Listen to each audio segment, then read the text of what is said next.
particularly when you're going into something new. There's a weird tipping point where you suddenly start understanding all these things and you start to be able to say and speak with confidence. And it's actually a really satisfying process to go through. It's this like real learning curve. Welcome to Career Relaunch, the podcast dedicated to helping you reinvent your career.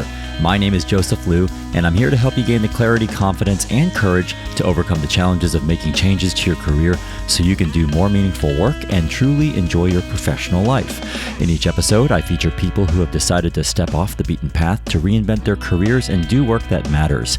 We talk through their unique personal stories, the challenges they overcame, and the lessons they learned along the way to help you understand what it takes to relaunch your own career. Today, my guest is going to discuss how she relaunched her career from being a science museum producer to the founder of a nut butter brand.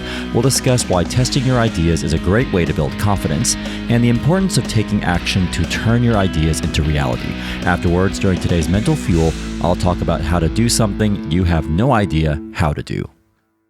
Today, I'm speaking with Pip Murray, a former science museum producer turned founder of the nut butter brand Pip and Nut, which offers a range of 8 naturally nutritious nut butters. A keen marathon runner and a fierce foodie, Pip had the inspiration for the brand when she couldn't find a delicious but nutritious protein source to fuel her training. She's received a host of industry accolades, including Startup Entrepreneur of the Year at the NatWest Great British Entrepreneur Awards, a Forbes 30 Under 30 recipient in Europe, and Young Entrepreneur of the Year at the startups.co.uk awards. Now, Pip and I actually first met over the summer when we both served as panelists at a marketing event at Facebook in London. And I decided to connect with her afterwards because I felt like she had some really unique and honest insights into what it's really like to start your own food brand. Now, we typically hear about all the highs of launching your own business or launching your own brand, but we don't always hear about the lows. So we're going to talk about both today, especially if you're someone who's been toying with the idea of starting something of your own.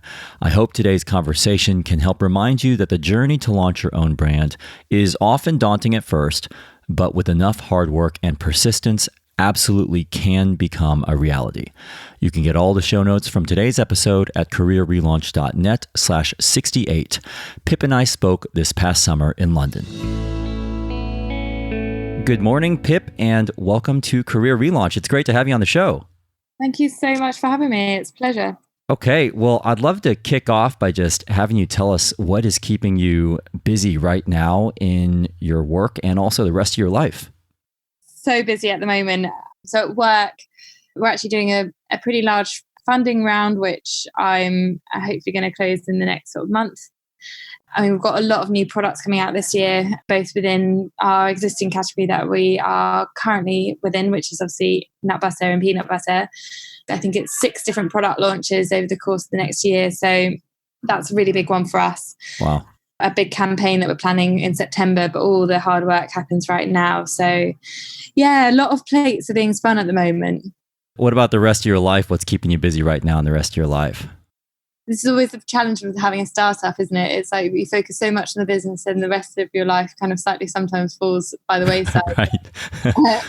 But I'm currently moving house actually, which I'm meant to be out house hunting to find a new place. So that's going to keep me busy. But I'm also going away this weekend for a long weekend, going camping to the Scilly Isles. So some fun on the horizon, which is cool. Very cool. Well, we are going to talk a little bit more about Pip and Nut. So I do want to come back to that. I would like to focus most of our conversation on your historical career before you were at Pip and Nut and then also your time at Pip and Nut. But before we do that, as an American, I'm always looking for a good peanut butter here in the UK. And I, for many years, really struggled to find a good one here. But then I spotted Pip and Nut, I think in a Whole Foods, and I immediately became a fan. What do you think people should look for when they're trying to find a good peanut butter? For me, it's all about if it's natural or not. So we don't put any palm oil in any of our products. And it does mean that we get some sort of oil separation on the top of our products. But I actually always think of that as a really great thing. It shows that the product's totally natural. There's no additives within the products or any palm oil. So that's something that I always look out for. Obviously, I only eat my own. The less ingredients on the back of the packaging, the better, and use the best quality peanuts and almonds that you can get your hands on. Because it really, when you've only got a few ingredients, they make such a difference. one of the things I love about your product is it tastes great, and that you also don't use palm oils. And it's actually really hard to find a peanut butter that doesn't have palm oils. So I think it's great you're doing what you're doing. And I also love the range of your flavors. I think I tried your maple nut one. Yeah. That was the first one I tried, which was very tasty. Well, we're going to come back and talk about your journey as an entrepreneur and the founder of Pip and Nut. But before you were doing this, you were in a very different line of work. Can you tell me about your time as a producer for the Science Museum in London? And then we'll move forward from there. I studied anthropology at university, which is not very useful for what I do right now. But when I was leaving university, I always assumed that I'd work within the creative sector. I'd always been interested by museums and material culture, which is a big part of kind of what anthropology is about. And so when I left university, I started pursuing a career within the creative arts, worked at various different art centres across London, and eventually kind of went to the Science Museum, where I worked as a theatre producer or assistant theatre producer before I started up the brand. And I guess what that role is essentially you're helping pull together large theatre shows. The Science Museum in particular focused on children's theatre. So you're working with kind of creatives as well as technical production, whether that's sort of lighting and sound, producers, as well as obviously the directors themselves and the actors. And you're basically the one to help facilitate and coordinate the whole show. So it's a really, really interesting job. Probably one of those slightly unusual people that I didn't actually really hate my job at all. And I thought the career path that I was on was actually a pretty interesting and potentially exciting one. So going to start up my own business and move into a completely new sector away from kind of more public creative sector was actually quite a big shift, but also something that I wasn't necessarily pushed. It was certainly a choice and wasn't necessarily in my initial thinkings when I was sort of growing up that I would run my own business. Yeah, that's really interesting, because I think some of the founders that we've got on this show, many of them actually say that they never had the intention to start their own business, but it was the idea that pulled them towards starting their own business. How did you move from theater production into creating your own peanut butter? I actually vividly remember the day that I handed in my notice at the Science Museum, and my boss at the time, I think, looked at me as if I was crazy, because it's so random, it's so different, that I think he was like, thought I was gone absolutely loopy. But I think it takes a long time. I think, you don't quit your job on the first day that you come up with the idea. The idea forming in my brain, it took me about 2 years or a year and a half before I actually fully quit my job. I think that also was partly down to the fact that I had never worked in the sector before. I really, really didn't know what I was doing. And I knew that I needed to get a little bit more validation for both the product itself that I was forming in my brain and kind of started to create in my kitchen, but also needed to kind of validate whether or not I actually liked the idea of running my own business. Did I enjoy the process of creating a product? And I think that's one of those things that's what takes time. But I think the key steps, and when you are looking at kind of starting up your own business and specifically a food one, I mean, firstly, you have to develop the recipes. I bought a posh fancy blender and made the products in my kitchen. I'd make 200 at a time, and I'd take those products to a market down in South London. And I'd literally road test them on people to see whether or not they liked it. And hopefully they liked it enough to buy it. And that was my validation. That was my way of sense checking whether or not what I was creating was something that people wanted. And then it also helps me and get some direct feedback. I think there's something so brutal about selling something to someone on a market stall. People will be they'll instantly love it or they'll instantly hate it. And I think you can quite quickly understand whether or not you're onto something. Once you've got that sense check and you've tweaked and refined and improved on your product, that was when I was like, yeah, I think I want to scale this up. And that's a whole new set of challenges that you face when you scale something up. How did you decide on peanut butter? Like, of all the different things that you could invest your time in, I guess you're pretty busy with your day job. How did you decide you want to devote all of your energies to this particular food product? So I'd always been interested in the food sector. I've lived in London for 12 years now, and it is such a hotbed for like amazing food trends. Got a great food scene with all the food trucks that are popping up all around London. I'd browse the shelves of Whole Foods myself as a shopper and was like, oh my God, there's just so many great products on the shelves and so many more emerging. And I think I first was sort of interested in this sector. I thought, there's an opportunity here where you can be both creative and also have a product that actually does people good. And I thought that was really exciting. However, I landed on nut butter and peanut butter partly because I am a proper peanut butter addict. I still eat it every single day. Not a lie. I love it, if not 2 or 3 times a day. It really came from a love of the product. I was doing a lot of training at the time I was doing loads of marathons. And for me, nut butter on toast or in my porridge, whatever it was my go-to post-run treat. And I just thought this product is brilliant. It not only tastes unbelievably good and it's so addictive, but it's also filled with like nuts and really kind of wholesome ingredients. And it's not often you get, I think, a health food product that actually delivers on flavor as well as functional benefits like protein and healthy fats and things like that. The thing that was started to actually make me see the gap in the market was that nearly every product that I bought in supermarkets contained palm oil, like I mentioned. You know, from a product perspective, there was really only just peanut butter on the market. And I was like, well, you know, there's things like almond butters and cashew butters, and the products themselves take flavor really brilliantly. Like the coconut almond butter was one of our first products that I developed.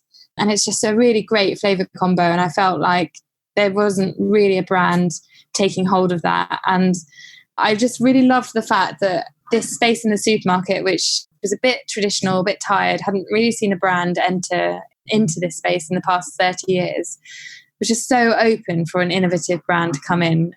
It was all those things that started to come together that I was like, you know what, I think there's definitely a gap here, and there's definitely a growing trend with protein and fats and things like that being good for you, that I think this could be a business. You also mentioned the 2-year transition. And before we talk about how you turned this into a business, I'd be really curious if you could give us a glimpse into what the transition was like, balancing your day job with trying to get this idea and eventual business off the ground. What was that like for you? Yeah, I mean, I always say that the startup phase is actually one of the hardest. It's the most isolating and lonely parts of the whole journey, I think. What I used to find so frustrating about it was that you're so reliant on other people getting back to you. Once the business is up and running, you can run 1,000,000 miles an hour. It's your prerogative to get things out there and start selling and driving the brand forwards. But when you're setting things up, you're relying on other people to unlock doors so that you can launch the brand. And that I found really frustrating. So I guess in that early days I went part-time with my job. So once I'd kind of tested the products at markets, I decided to give myself some more time and space to be able to develop the products properly and really set up the supply chain and things like that. So you end up being a bit Jekyll and Hyde. During your work week, you go and do your normal job and do your 9 till 5. And then outside of those hours, you're squirreling away on your laptop trying to figure out which supplier of labels do you want to have and how you're going to develop the brand. And because they're so different, it can feel like you're 2 different people, really. It's always really hard when you're setting something up because so many people don't really understand what it is you're trying to create until something becomes an actual tangible product that is sold in supermarkets. For a lot of time, you're having to do a lot of proving yourself and kind of explaining to people what it is that you're doing. Whilst it's exciting because obviously you're developing a product and it's the first time that maybe that I personally was working independently without any structure to my day.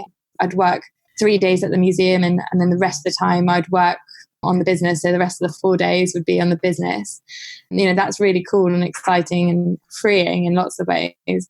But in other ways, you're finding yourself having to understand how to build structure back into your day and still a bit unsure whether or not it's going to work. So there's a lot of anxiety there that sits around. So you'd have these highs and low moments. So you'd get a breakthrough on a factory, as an example. You'd find a factory that can make your products, and it'd be this unbelievable high because it's a big thing if you're obviously creating a product to have a good supplier. And then the next day something else would go wrong, and it these real swings that you'd find, or you'd go for a week or 2 without nothing really moving because you're waiting on some information from someone. So yeah, tough period. And I feel for people that are in that stage, but it's one of those things you have to hold on to your vision for the brand and the idea that it will come to life at some point or another. But yes, fair bit of resilience needed at that particular point. Let's shift gears here then, Pip, and talk a little bit more about how you turned this into a business and how you scaled it. At what point did you decide you wanted to devote yourself fully to Pip and Nut? At the point I developed the brand, so the brand was all, the look and feel of the products and packaging was there. I'd sourced the factory and I'd started to finish. I was almost there with kind of developing the products themselves. That particular point where I went full time on the business, I was searching for funding. So I was doing lots of pitching to different angel investors. And the weird tangent that I had was that I entered a competition, actually. It was run by a company, a startup company themselves, who were doing a bit of a PR campaign. The whole campaign was based around giving a startup a leg up and offering free accommodation and free desk space for 3 months.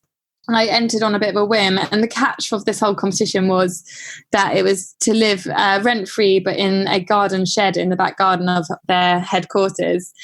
I entered on a complete whim, not expecting to win this at all, and ended up winning the competition. And I remember getting a call from one of the co-founders of this company saying, like, Pip, you've won the competition. You're going to move into the garden shed. And it being a moment of like elation, because I was like, oh, that's great. I can quit my job.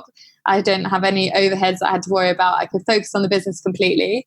But then a bit of fear, because I was like, oh my God, I'm going to have to live in the garden and be like a feral animal in the back garden. But basically what that competition did for me, and I guess it's kind of what a lot of people do, you know, they might move home with their parents. But for me, I moved into a shed for the summer, which just gave me really low overheads. It extended my runway for a period of time, but also allowed me to completely focus 100% on the business. I think it's a really important step that at some point you do have to cut the cord.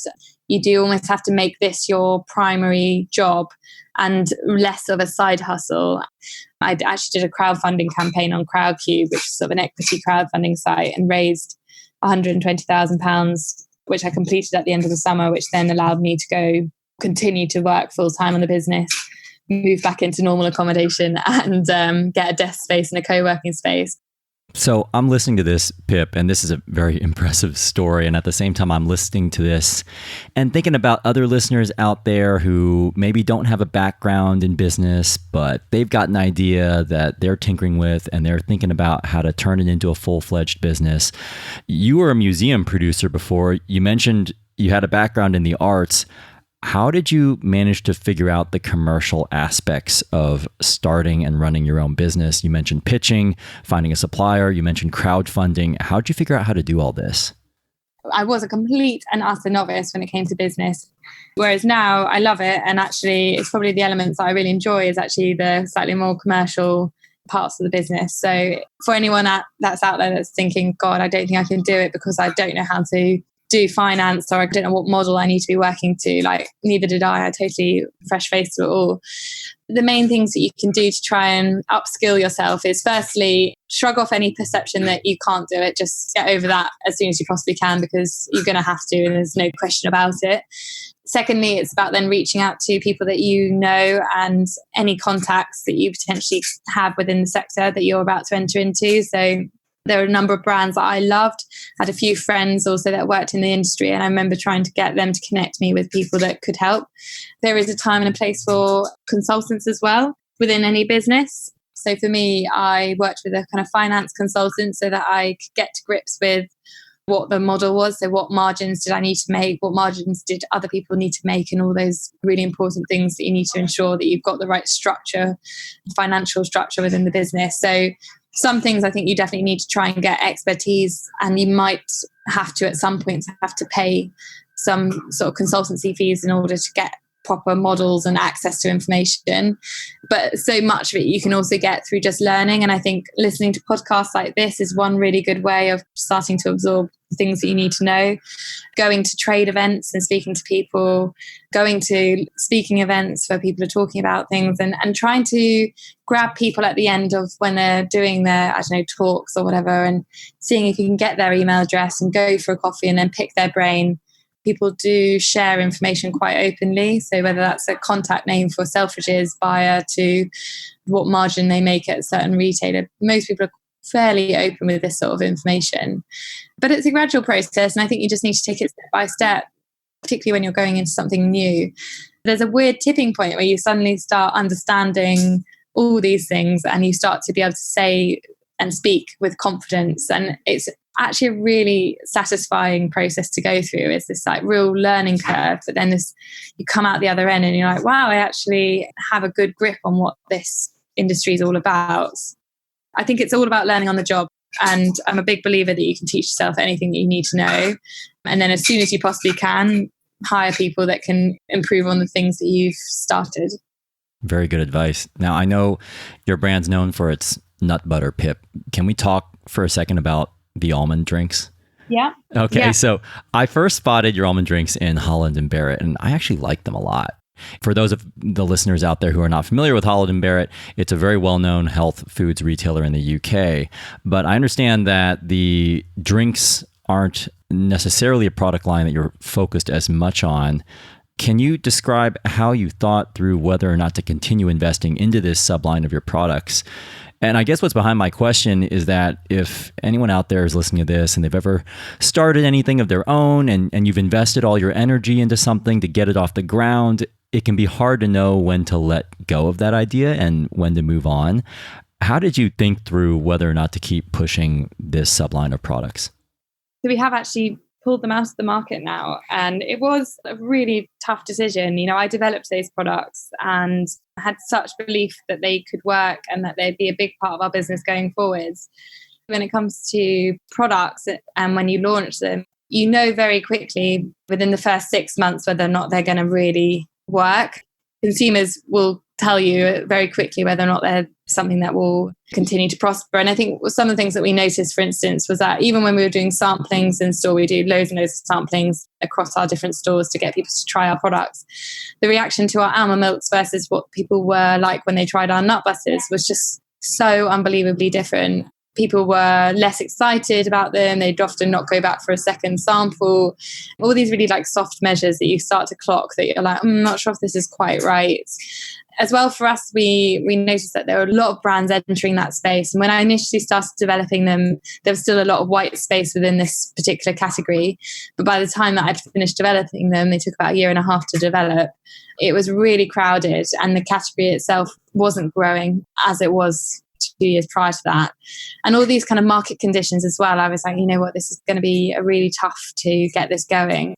There were things that we wanted to tweak and change about the product. And in the end, I think we decided that it would be better to focus our energy and our resources and our finances on driving our core bit of our business forward, which is obviously our peanut butters, and really become number one in that sector rather than trying to diversify too soon. And I think it was one of those really hard lessons to learn, but I actually learned a lot about how important it is to look after what you've currently got rather than necessarily feeling that you need to expand really quickly across all these different areas.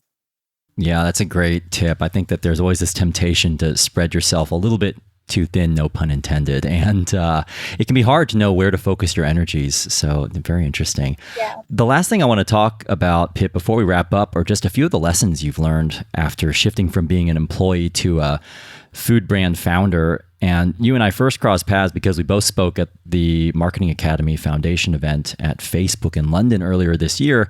And one of the things I heard you say on your panel and that you alluded to earlier today was that there are very high highs and very low lows when you're an entrepreneur. Why do you think that is? I think it's because you just care so much. You are so invested in the brand, both in doing well, but also financially as well. It's your livelihood. And I think for me, like, I have really big ambitions, I have really high standards for where I think the brand could go. And so when things don't quite go to plan, you really feel it.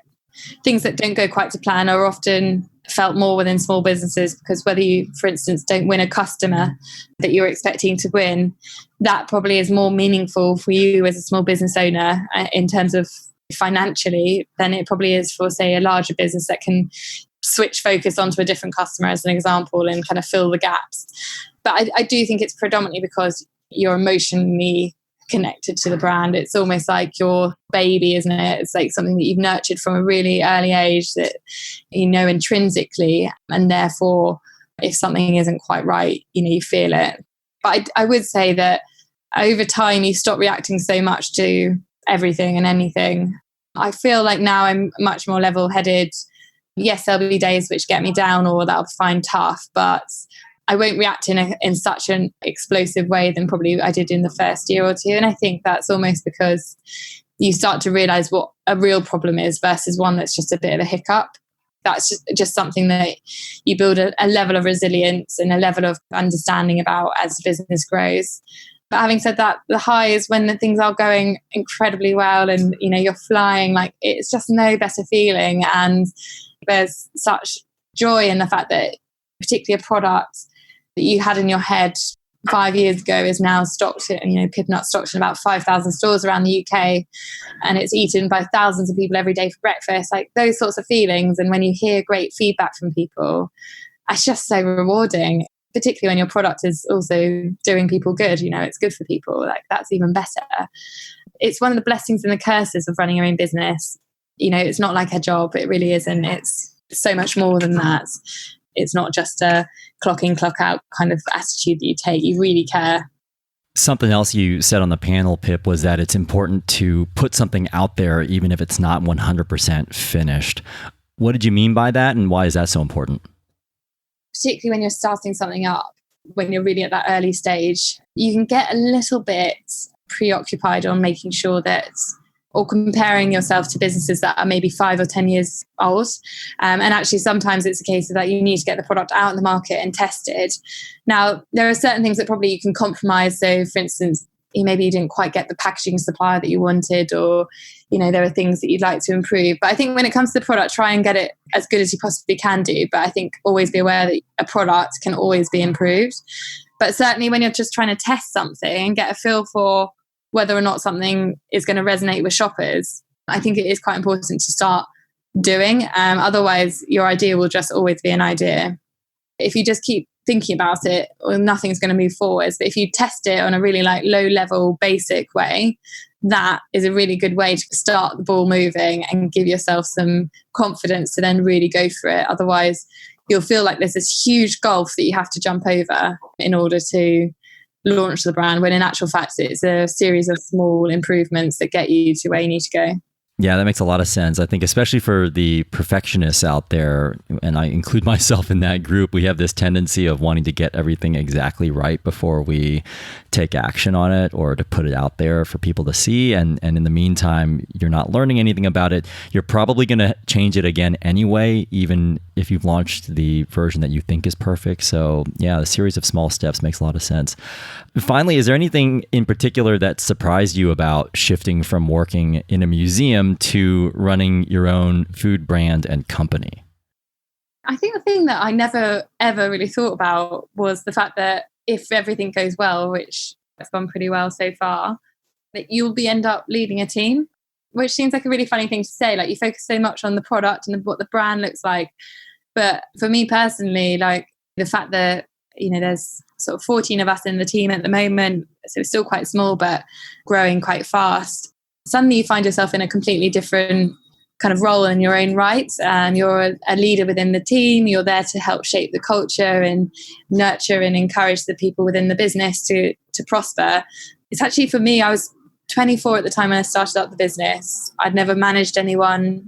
I've never really led anything, never been fully, totally responsible for something. And now I find myself in a really different kind of job. And that's a whole new skill set, which I've had to learn, and actually has probably been hard. It's been a really hard part of the journey, is figuring out how to be a leader and how to be clear and give direction to a team of people who are all taking a big risk to work for the business. So I think that actually came as a bit of a shock. It's sort of a bit of realization when you've launched. You're like, oh, right, once the team starts to grow, you realize that you've got a whole new job that you never really thought about. All right. Well, let's wrap up with what's next for Pip and Nut then. Pip, can you tell me a little bit more about the new range of products you have coming out? Yeah, so we are launching a range of snacking products in the autumn, which is really cool. So we'll have nut butter rippled through everything that we're doing. So I'm excited. Lots of really tasty things coming out. And we're also doing, like I mentioned, a big campaign in September. So that's something where we'll, for the first time ever as a brand, we'll start to go above the line in terms of our advertising. So that's a really big moment for the team. Wow, very exciting. And I hope the brand launch goes well and the new product launch goes well. Where can people go to learn more about your products and to also buy your nut butters? Head to our Instagram. It probably shows you the best array of delicious pictures about what to do with nut butter. So that's at Pip and Nut. But if you want to go and buy our products For those of you in the UK, you can find them in Sainsbury's, Tesco, Asda, Morrison's. Or for those of you not in the UK, you can go onto Amazon or even onto our own website, pipnut.com. All right. Well, thank you so much, Pip, for telling us more about your life as an entrepreneur, the importance of focus, and also the lessons you've learned along the way of your very interesting career journey. I am going to continue to enjoy your peanut butters, and I just wanted to wish you the best of luck with your new launch this fall. Thanks so much for being on the show.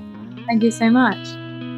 So I hope you heard some useful insights from Pip about making the leap to start your own brand, giving your ideas the attention they deserve, and the importance of erring on the side of action. Now it's time to wrap up with today's Mental Fuel, where I'm going to talk about what to do when you're trying to do something you know absolutely nothing about.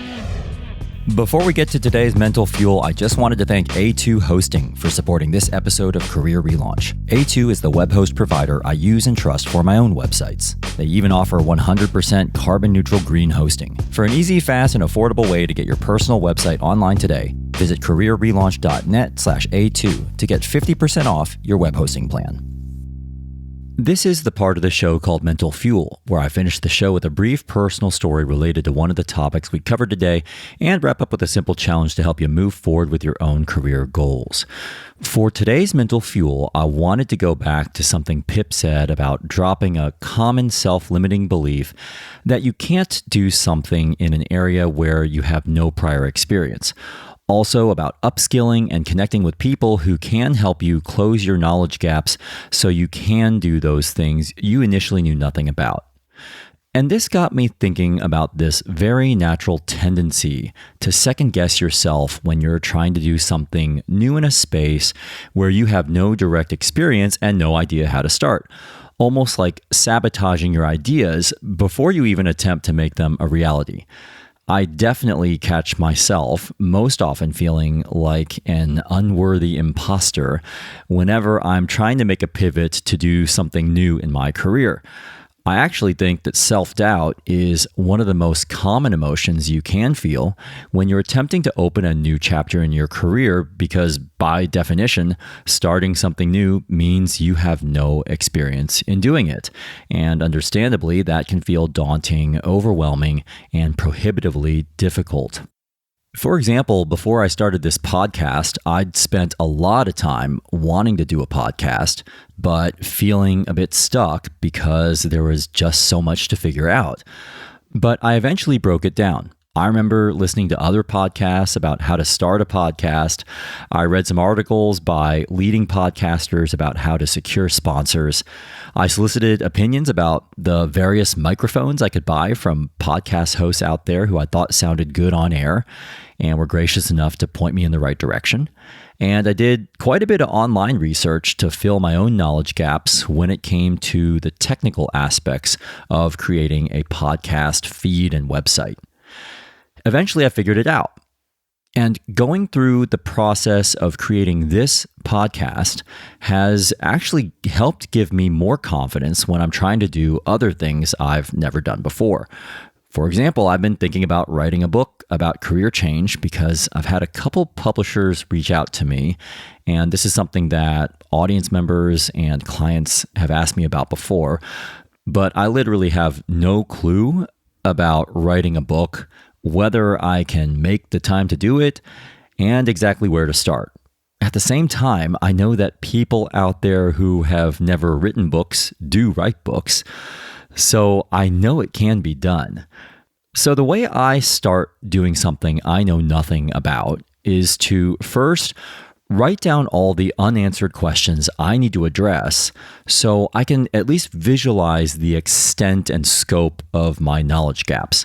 Then I make an honest judgment call about whether I can realistically fill those gaps. And finally, I start taking action to fill specific gaps one by one. So with the book idea, I'm planning to talk with as many authors as possible to just get a lay of the land. I'm going to try and connect with people who know about working with publishers. And I've already signed up to a course this March in London about how to publish a book. The truth of the matter is that Pip is absolutely right about your ability to learn what you need to learn if you have to. In her case, she didn't come from a business background, but she eventually learned what she needed to, and now Pip & Nut is the fastest growing nut butter brand in the UK. Something I try to remind myself is that everyone has done something for the first time at some point in their careers. It's easy to think that someone out there who's got years of experience in an industry is somehow categorically different from us or more capable than we are. But at some point in time, that person also had no experience. Those experienced, seasoned professionals you may be comparing yourself to also had a first day on the job. They had no clue what they were doing at some point, and they were also novices before. So for me, what I've found most helpful when embarking on something new is to first at least take an inventory of all my knowledge gaps I'll need to fill in order to have a shot of being successful. And those gaps fall into two categories. First, what I know I don't know, but need to figure out. And second, what I don't know I don't know. In other words, my blind spots, which I've found can be best illuminated by talking with people who are way more experienced than I am in the area I'm exploring. Then, once I feel like I'm going into the process with my eyes reasonably wide open, I try to err on the side of going for it and starting, knowing that starting is typically the hardest part. This takes me to a quote from Zig Ziglar. You don't have to be great to start, but you have to start to be great. So my challenge to you, especially if you feel like there's no way you can do something, or you feel like you don't have the skills or experience or knowledge to pursue some idea that you would actually find really gratifying, is to sit down and take an honest inventory of what it would take for you to get yourself to a place where you did feel comfortable giving it a shot. It could be a knowledge gap you would need to fill so you can go into the process well-informed, or some specific questions you need to answer, or a set of skills you would need to acquire. Capture exactly what those knowledge gaps, unanswered questions, or missing skills are. Then take action to address at least one as a way of starting. For example, reach out to your network, maybe on LinkedIn or Facebook, to see if anyone knows someone who could shed some light on your questions. Or enroll in a course that allows you to upskill or learn a missing skill. Or even just Google the question you need answered to see what you can uncover with your own online research. I really believe you can be incredibly resourceful when you care enough about an idea you want to pursue. And with enough tenacity, you'll get yourself to a place where you can go for it, knowing that you've done the groundwork to give yourself the best shot of succeeding. All right, so I'm going to practice what I preach here and just ask you for a little help. I've got a few specific questions I'm trying to answer about writing a book before I embark on writing my own book, and would love to speak with you if you or someone you know has been involved with book publishing, either as an author who's published a book or as a book publisher. If you're willing to spare 15 minutes to chat with me, I'd really appreciate you emailing me at joseph@careerrelaunch.net, and we can hopefully set up some time to chat when it's convenient for you.